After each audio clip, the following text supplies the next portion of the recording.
Hey guys, just got back from the theaters from seeing Arthur the King. This movie was a movie that was in a long list of movies because I go to every movie that comes out. This was a movie that I got the trailer for probably non fucking stop. Like last weekend I still got trailers for this goddamn thing. I'm pretty sure it did. I forget what I did, but sort of like Cabrini or some shit like that. I got from this is like a kids or family friendly movie, so yeah, like obviously, that's the target audience for this movie, and people that probably saw Cabrini is a target audience for this movie. So, yeah, this was a movie I was like, yeah, that looks cute. I'm a dog person. I mean, who isn't a fucking dog person?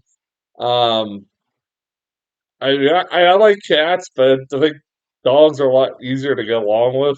Just saying, I grew up with cat. I had cats too. I'm also very definitely allergic to cats.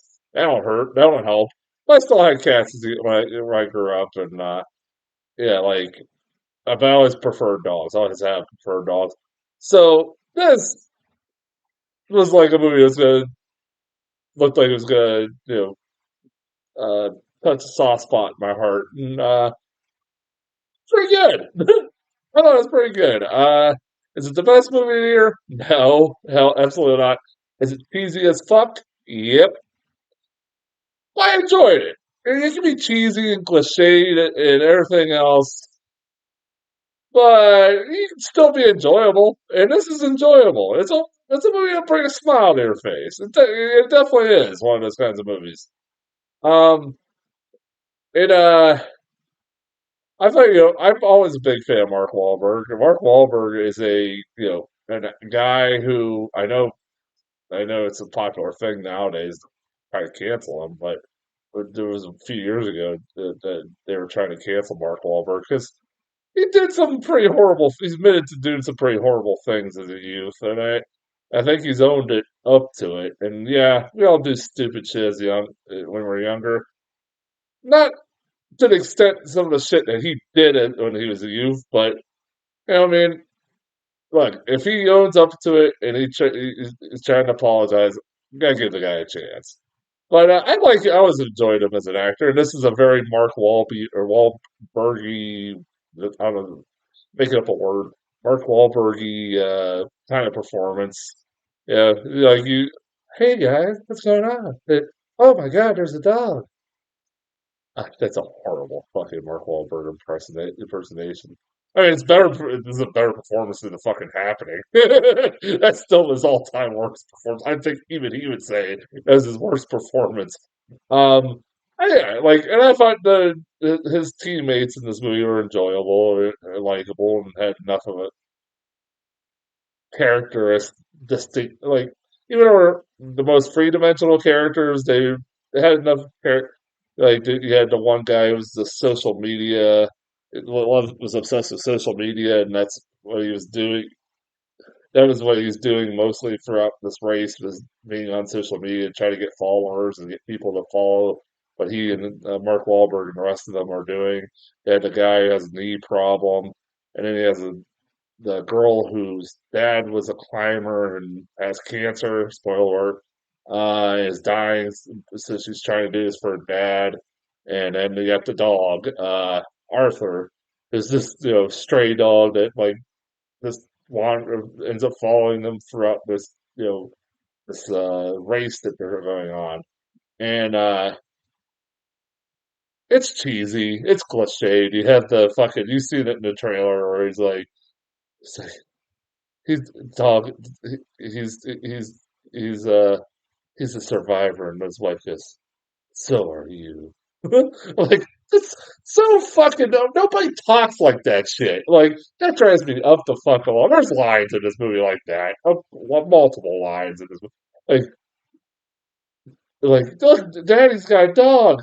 What have you done? She's like shaking, the wife's shaking her head, smiling, grinning. What have you done? Like, who the fuck talks like that? God, I don't hate that, but like, it's cheesy. It got me feeling the feels, especially towards the end of the movie. I won't spoil it. Um, what did almost kind of downgrade my review for this movie was I was like, I want to read the true story about it. I was like, what's the real story behind this guy? And I like about the story because he wrote a book and this is supposedly based off a true story. And I'm like, all right, I almost don't recommend. I almost you don't want a little bit of a darker side of that story that maybe it puts a little bit of falsehood in the story. I wouldn't recommend reading the Wikipedia page. Let's just say there's accusations that that guy that Mark Wahlberg plays stole the dog from another guy, from a guy, and the guy claims that that was his dog, and he was perfectly taken care of.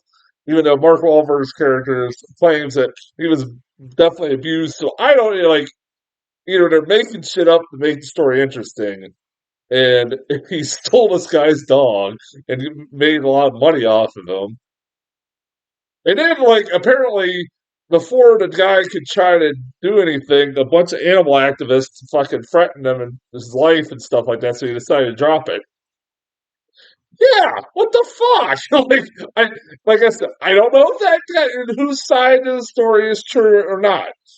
I don't know, but that's kind of an interesting wrinkle to this. So, also, this is took place in the Dominican Republic, even though these guys are Ecuador. They're from Sweden.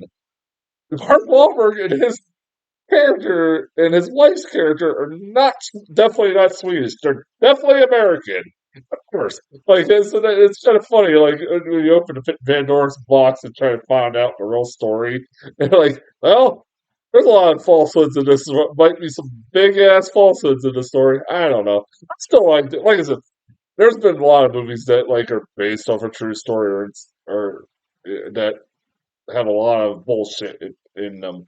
Like, hey, two of my favorite Best Picture winners of all time, Argo and Braveheart, are completely full of fucking shit.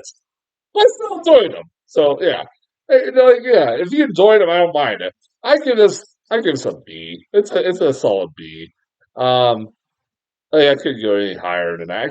I can't even get that lower because I enjoyed it. It was a decent little sit. I highly recommend Art for the King. So tomorrow I'm gonna be seeing my long quest of 500 fucking movies that came out this weekend. Tomorrow I'm seeing One Life and Snack Shack. And until then, I'll talk to you guys later.